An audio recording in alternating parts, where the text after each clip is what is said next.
1 अप्रैल से बैंकिंग यानी bank account पर कुछ नए रूल लागू हो रहे हैं, जिसके बारे में आज आपको हम जानकारी देंगे। यदि आपका बैंक अकाउंट किसी भी बैंक में है तो आप इस वीडियो को ध्यान से पूरा समझिए, क्योंकि 1 अप्रैल से बड़ा बदलाव की जानकारी सामने आ रही है, जिसमें बैंक में इससे ज़्यादा पैसे जमा निकासी एंड एफडी करने पर मिलेगा इनकम टैक्स का नोटिस। देखिए, 1 फरवरी 2025 को भारत के वित्त मंत्री निर्मला सीतारमण के द्वारा लोकसभा में बजट पेश किया गया था, जिसमें इनकम टैक्स एक्ट 1961 को समाप्त कर दिया गया, जिसके बाद इनकम टैक्स एक्ट 2025 को लागू किया गया है, जिसके हिसाब से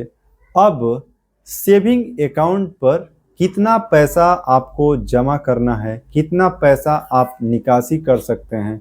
कितना का आप एफडी कर सकते हैं, एक वित्तीय वर्ष में आप कितना पैसा निकाल सकते हैं, एक वित्तीय वर्ष में कितना जमा कर सकते हैं, एक दिन में आप कितना पैसा निकाल सकते हैं, कितना जमा कर सकते हैं, आप यूपीआई के माध्यम से एक वित्तीय वर्ष में कितना पैसा जमा कर सकते हैं, कितना निकासी कर सकते हैं, एक दिन में आप यूपीआई से कितना पैसा जमा और निकासी कर सकते हैं, आप फिक्स डिपॉजिट एक फाइनेंशियल ईयर में कितना कर सकते हैं, उसकी पूरी जानकारी जो है आपको आज इस वीडियो में देंगे। कि जो नया रूल लाया गया है इनकम टैक्स एक्ट को बदल करके 2025 में, उसकी इम्पोर्टेंट जानकारी आज आपके साथ हम साझा करेंगे। आप A to Z इंफॉर्मेशन को आप ध्यान से समझिएगा। अभी रवि तिवारी आप देख रहे हैं और चैनल पर पहली बार जुड़े हैं तो सब्सक्राइब कर लीजिएगा, वीडियो को लाइक कीजिएगा, और इससे जुड़ा कोई आपका सुझाव है तो आप कमेंट बॉक्स में टाइप कर सकते हैं।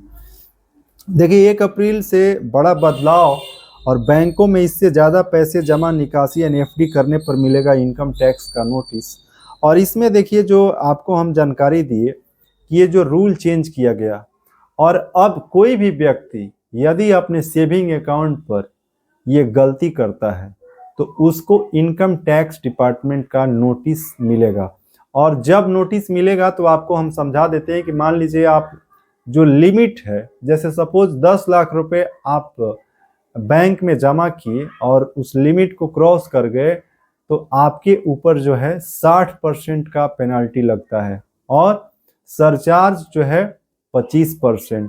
और भी 4% का चार्ज लगता है, सेस चार्ज। कुल मिलाकर के लगभग 90% का पेनाल्टी लगाया जाता है, और काफ़ी हेवी पेनाल्टी होता है। तो रूल आपको समझना जरूरी है।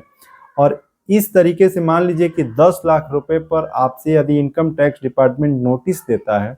आपसे पूछता है कि आप इसके बारे में जानकारी दीजिए, और आप सही डॉक्यूमेंट या सही जानकारी दे करके संतुष्ट नहीं कर पाते हैं, तो आपको 90% का पेनाल्टी वहाँ पे देना पड़ता है, और इस तरीके से 90% के चार्जेस आपके ऊपर लग सकते हैं। तो आप ध्यान से लिमिट जानिए, समझिए, ये इम्पोर्टेंट जानकारी है, क्योंकि 2025 में जो इनकम टैक्स एक्ट में बदलाव हुआ और पुराना जो इनकम टैक्स एक्ट 1961 था उसको खत्म कर दिया गया। तो आप ध्यान से सारे लिमिट को समझिए। चलिए, हम आशा करते हैं कि आप एक एक जानकारी को ध्यान से समझेंगे और जो रूल है उसको भी आप फॉलो करेंगे, क्योंकि ये सबसे ज़रूरी है। देखिए, इसमें जो है सबसे पहले हम बात करते हैं कि आपका एक सेविंग अकाउंट है तो किस स्थिति में आपको इनकम टैक्स का नोटिस मिलता है। तो एक दिन की हम बात करते हैं। एक दिन में यदि मैक्सिमम आप कितना सेविंग अकाउंट से पैसा आप जमा कर सकते हैं और कितना निकासी करते हैं। सबसे पहले बात करते हैं कि कितना पैसा आप जमा कर सकते हैं। और ये जानकारी जो भी हम आपको दे रहे हैं ये कैश की अभी बात कर रहे हैं, आप कैश में, क्योंकि खास करके जो है इनकम टैक्स एक्ट का नोटिस कैश में जो आप पैसे जमा करते हैं या निकासी करते हैं उसी पर जो है रूल जो है इनकम टैक्स एक्ट विशेषकर में आपको ध्यान समझने की जरूरत है। क्योंकि कैश का पैसा जो आता है उसका पीछे का कोई इंफॉर्मेशन बैकग्राउंड नहीं होता है कि वो पैसा कहाँ से आया, कहाँ जा रहा है, क्या है। इसीलिए जो है इनकम टैक्स डिपार्टमेंट नोटिस भेजता है कि भाई इस तरीके का जो लेन देन हो रहा है इसमें कुछ संदिग्ध परिस्थिति बन रही है। तो एक दिन में मैक्सिमम जो है आप 1 लाख रुपए का कैश आप अपने सेविंग अकाउंट में जमा कर सकते हैं।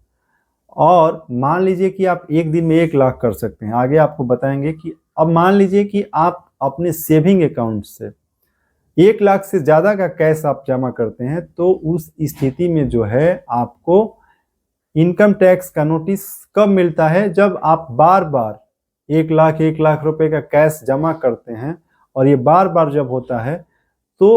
आप संदिग्ध की स्थिति में आते हैं और आपको इनकम टैक्स का जो है नोटिस मिल सकता है।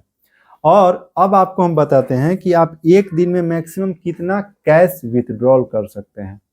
तो उसका लिमिट जो है इनकम टैक्स एक्ट जो है 2025 के हिसाब से 1 अप्रैल 2025 से ये लागू भी होगा,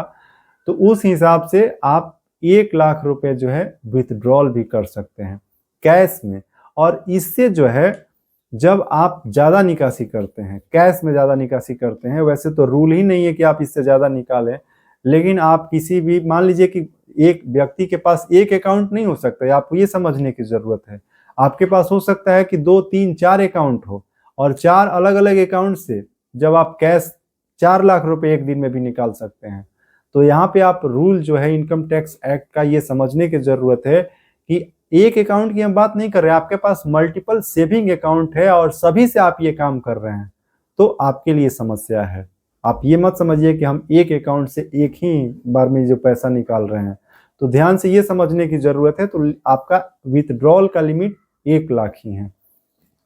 अब इसमें देखिए जो है कि एक वित्तीय वर्ष की हम बात करते हैं, यानी एक फाइनेंशियल ईयर, यानी फाइनेंशियल ईयर 1 अप्रैल 2025 से शुरू होगा और इस फाइनेंशियल ईयर का लास्ट डेट 31 मार्च 2026 तक होगा। तो इस बीच में एक फाइनेंशियल ईयर में आप कितना कैश जमा कर सकते हैं, डिपॉजिट कर सकते हैं, तो उसका लिमिट जो है 10 लाख रुपए है। लेकिन मान लीजिए कि आप एक बैंक अकाउंट में ही 10 लाख रुपए जमा कर देते हैं और 4 बैंक अकाउंट आपके पास है और 10-10 लाख रुपए आप जमा करते हैं, तो ये जो है 40 लाख रुपए हो जाते हैं। तो यहाँ पे आप लिमिट क्रॉस कर जाते हैं और आपको इनकम टैक्स का नोटिस इस स्थिति में मिल जाता है। तो आपको ध्यान रखना है कि सारे बैंक अकाउंट को मिला करके ही आपका लिमिट 10 लाख होता है। 10 लाख से ज़्यादा आप कैश नहीं जमा कर सकते हैं। एक चीज़ और यहाँ पे आपको हम क्लियर कर देना चाहते हैं कि जो लोग ITR income tax return file करते हैं उनको परेशान होने की ज़रूरत नहीं है, क्योंकि आप ऑलरेडी जो है इनकम टैक्स रिटर्न फाइल करके इसकी जानकारी दे रहे हैं। जो लोग ITR फाइल नहीं कर रहे हैं उनके लिए 10 लाख से ज़्यादा का कैश डिपॉजिट पर जो है इनकम टैक्स एक्ट का जो ये रूल है उसके हिसाब से आपको नोटिस मिल सकता है। तो ये ध्यान रखना है, चाहे आपका अकाउंट 1, 2, 3, 4, 5, 7, 8, 9, 10 कितना भी अकाउंट हो, आप सारे अकाउंट को मिला करके आप इस लिमिट को समझिएगा। बहुत इंपॉर्टेंट जानकारी है। अब मान लीजिए कि आप एक वित्तीय वर्ष में कितना पैसा आप विथड्रॉल कर सकते हैं कैश में, कैश की हम बात कर रहे हैं, तो उसका भी लिमिट 10 लाख रुपए है। आप 10 लाख रुपए से ज़्यादा का विथड्रॉल कैश में नहीं कर सकते हैं, ये आपको समझने की ज़रूरत है। चाहे आप एक अकाउंट से करें, 2 अकाउंट से करें, 3 से, 4 से, 5 से, 6 से, 7, 8 कितना भी अकाउंट भी है, लेकिन उसका लिमिट 10 लाख ही है कैश में। यदि आप खाता से खाता ट्रांजैक्शन कर रहे हैं तो उसका लिमिट नहीं है, उसका कोई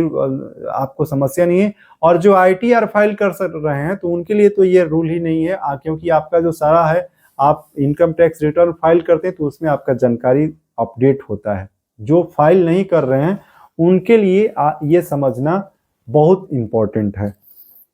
अब हम UPI पर आपको बात करते हैं कि बहुत सारे लोग पेटीएम, गूगल पे, फोन पे का उपयोग करते हैं और उससे जो है वे 10 रुपये, 20 रुपये, 50, 1000, 10,000 रुपये सेंड करते रहते हैं, अपने रिलेटिव में किसी को सेंड करते हैं, अपने UPI पे रिसीव करते हैं। तो उसका लिमिट क्या है, तो आपको हम बताना चाहते हैं कि देखिए UPI की खास करके बात करें तो इसका कोई लिमिट निर्धारित नहीं है, लेकिन आपको समझने की ज़रूरत है कि आप एक वित्तीय वर्ष में यदि UPI के माध्यम से 10 लाख रुपए किसी को आप भेज देते हैं और 10 लाख रुपए आप रिसीव भी करते हैं, यानी आपका 20 लाख रुपए का ट्रांजैक्शन UPI के माध्यम से हो जाता है,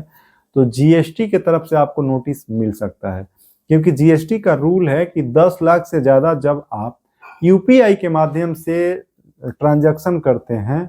तो फिर आपसे पूछा जा सकता है कि आप क्योंकि 10 लाख से ज़्यादा पर जीएसटी आपको लेना की ज़रूरत है, यानी आप बिजनेस पर्पज से इसका उपयोग कर रहे हैं। क्योंकि देखिए आपको उदाहरण दे देते हैं, ऐसा ही मामला एक सामने आया था जिसकर एक पानी पूरी वाला जो है अपना बिजनेस व्यापार में सेविंग अकाउंट का उपयोग कर रहा था और उसको जीएसटी का नोटिस जो है मिल गया, क्योंकि आप जो है ये मामला तमिलनाडु का है और वे सेविंग अकाउंट का क्यूआर कोड लगा करके उस पर पैसा ले रहा था और लिमिट क्रॉस हो गया तो उसको जीएसटी की तरफ से नोटिस मिल गया, फिर इनकम टैक्स का भी नोटिस उसको मिला। तो इस स्थिति से बचने के लिए उसके लिए आप एक करंट बिजनेस अकाउंट ओपन करवा लीजिए और उसका उपयोग आप कीजिए अगर आप बिजनेस कर रहे हैं तो, नहीं तो फिर आपको जीएसटी और इनकम टैक्स का नोटिस का सामना करना पड़ सकता है, आपको पेनाल्टी देनी पड़ सकती है। तो ये ध्यान देने की जरूरत है कि आप यूपीआई से भी आप ट्रांजैक्शन को लिमिट का जो है एक सीमा उसको पार ना करें।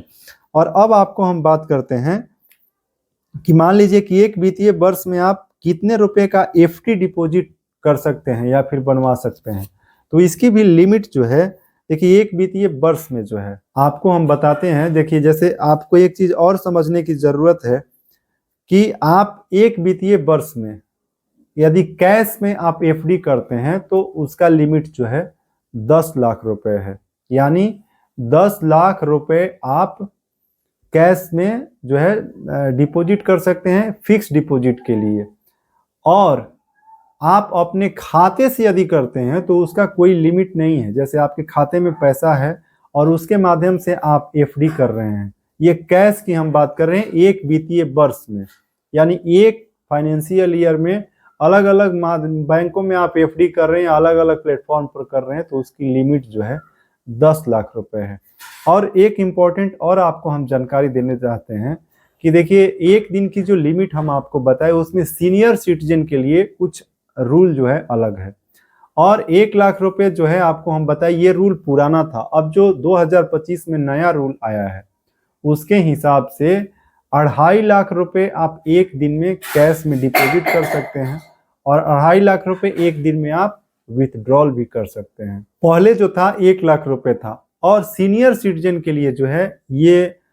एक दिन का जो रूल है सेविंग अकाउंट पर, उसमें 5 लाख रुपए वे कैश में डिपॉजिट भी कर सकते हैं और 5 लाख रुपए विथड्रॉल भी कर सकते हैं, खास करके एक दिन में सेविंग अकाउंट पर। तो आपको इनकम टैक्स का नोटिस इस स्थिति में नहीं मिलता है। जब इससे ज़्यादा आप करते हैं तो आपको इनकम टैक्स का नोटिस मिलता है, जो 2025 का जो नया रूल बना है उसके हिसाब से। तो आपको ये चीज़ें ध्यान रखने की ज़रूरत है और आशा करते हैं कि इस वीडियो में जो भी हम आपको जानकारी दिए हैं आपको ज़रूर अच्छा लगा होगा और इसका आप ध्यान रखेंगे और उसके हिसाब से ही आप जो है अपने सेविंग अकाउंट पर ट्रांजैक्शन को फॉलो करेंगे। तो आज की इस वीडियो में हम आपको बताएं कि आप 1 अप्रैल से जो ये बड़ा बदलाव हुआ है जिसमें बैंक में इससे ज़्यादा पैसे जमा निकासी यानी एफडी करने पर आपको इनकम टैक्स का नोटिस मिल जाएगा। तो आप ध्यान से